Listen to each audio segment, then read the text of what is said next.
आर्थिक राजधानी मुंबई 1968। पूरे शहर में डर का माहौल। रात को लोग दरवाजे बंद कर लेते थे, पर दरवाजे बंद करने से क्या होगा जब खौफ खुद रात के अंधेरे में घूम रहा हो। एक इंसान, एक लोहे की रॉड और बेशुमार कत्ल। यह है रमन राघव की कहानी, इंडिया के सबसे खतरनाक सीरियल किलर की कहानी।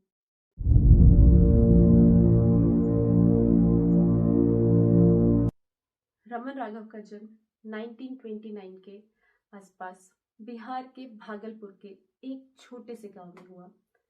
बचपन के बारे में ज्यादा कुछ पता नहीं, लेकिन गरीब था और जिंदगी मुश्किल थी।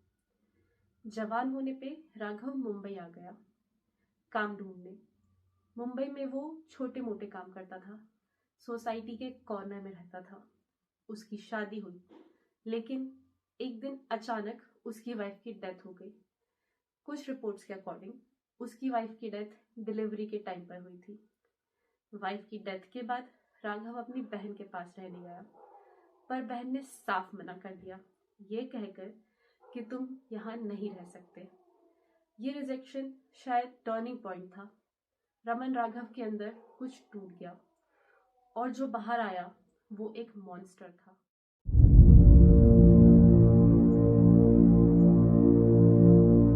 (1966 से 1968 के बीच मुंबई में ऐसे मर्डर्स होने लगे जो समझ में नहीं आ रहे थे। लोग सोते हुए मिलते थे, सर फटा हुआ, खून से लथपथ। ज्यादातर विक्टिम्स फुटपाथ पर सोने वाले लोग थे, या सियोल और माटुंगा के स्लम एरिया में रहने वाली गरीब फैमिलीज। वेपन एक सिंपल रॉड। मेथड बेशर्मी से सर पर वार करता था जब तक विक्टिम मर नहीं जाता। सबसे डरावनी बात थी कि कोई पैटर्न नहीं था। राघव सिर्फ कमजोर लोगों को टारगेट करता था। मर्द, औरत, बच्चे, किसी को नहीं छोड़ता था। कभी कभी तो पूरे परिवार को एक रात में ही खत्म कर देता था। पुलिस परेशान थी, कोई मोटिव नहीं, ना चोरी ना कुछ और, बस वायलेंस। प्रेस ने उसे स्टोन किलर और साइको रमन नाम दिया।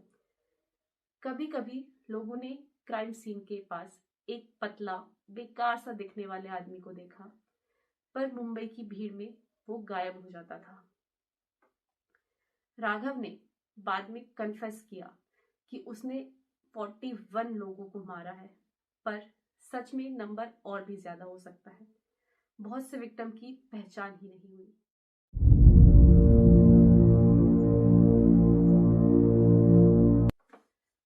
रमन राघव का आतंक खत्म हुआ अगस्त 1968 में, वो भी बिल्कुल चांस से। राघव एक कंस्ट्रक्शन साइट पे गार्ड को लूटने गया, पर प्लान फेल हो गया और वो पकड़ा गया। जब पुलिस ने क्वेश्चनिंग की, तब पता चला कि ये वही आदमी है जो मुंबई में दीवाने की तरह लोगों को मार रहा है। इंडिया की हिस्ट्री में एक सबसे बड़ा क्रिमिनल केस बना। राघव ने अपने क्राइम्स कबूल किए, बिल्कुल नॉर्मल तरीके से। कोई गिल्ट नहीं, कोई पछतावा नहीं। उसने डिटेल में बताया कि कैसे वो फैमिलीज को सोते हुए देखता और फिर अटैक करता था।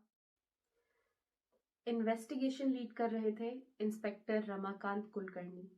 उनकी मेहनत से ही राघव के सारे क्राइम्स कनेक्ट हो पाए। इंटेरोगेशन में राघव ने अलग अलग रीजंस दिए।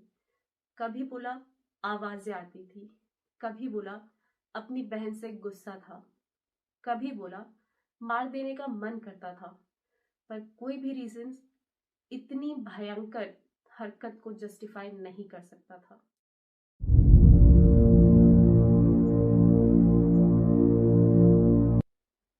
रमन राघव की ट्रायल पूरे देश में सनसनी बन गई। कोर्ट में जर्नलिस्ट, पब्लिक, विक्टिम की फैमिली सब थे। साइकियाट्रिस्ट ने राघव को चेक किया और बोला कि वो एक मेंटल पेशेंट है, पैरानॉइड स्किज़ोफ्रेनिया। कोर्ट ने डिक्लेयर किया कि वो लीगली इनसेन है, मतलब वो सही गलत में फर्क नहीं समझ सकता था जब क्राइम किए। इस वजह से फांसी नहीं दी गई, लाइफ इम्प्रिजनमेंट हुई। और उसे पुणे की सासून हॉस्पिटल के साइकेट्रिक वार्ड में रखा गया। जेल में भी राघव एक क्यूरियोसिटी बन गया। डॉक्टर्स और रिसर्चर्स ने स्टडी की। वो ये समझने की कोशिश कर रहे थे कि लोग ऐसे किलर कैसे बनते हैं।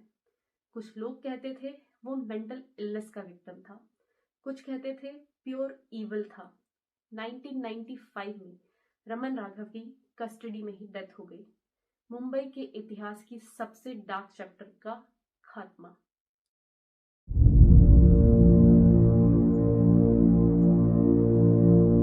रमन राघव केस ने इंडियन सोसाइटी पे गहरा असर छोड़ा।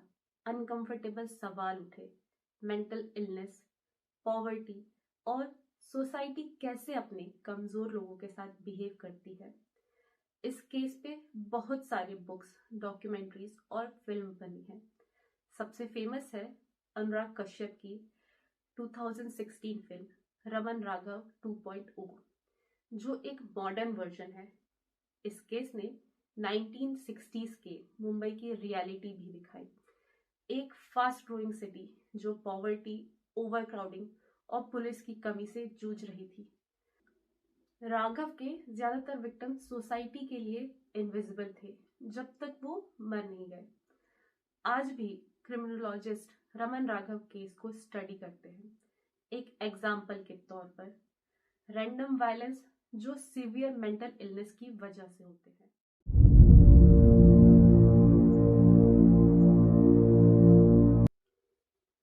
रमन राघव की कहानी हमें ये याद दिलाती है कि इंसान कितना वायलेंट हो सकता है और सैनिटी एंड मैडनेस के बीच कितनी पतली लाइन है। उसके विक्टिम्स ज्यादातर गरीब, नेमलेस लोग जो मुंबई की सड़कों पे सोया करते थे। राघव तो चला गया, पर सवाल आज भी है, हम कैसे पहचानेंगे उन लोगों को जिन्हें मेंटल हेल्प चाहिए। ट्रेजेडी से पहले कैसे प्रोटेक्ट करेंगे आप सबसे कमजोर लोगों को, और एक मॉन्स्टर कैसे बनता है। इन सवालों के आसान जवाब नहीं है, पर पूछने जरूरी है जब हम याद करते हैं किलर्स को, और उससे भी ज्यादा उन 41 लोगों को जो उसने मार दिया। अगर वीडियो पसंद आया तो please consider subscribing to between black and white, and don't forget to like, share and leave comment on this video. Thank you.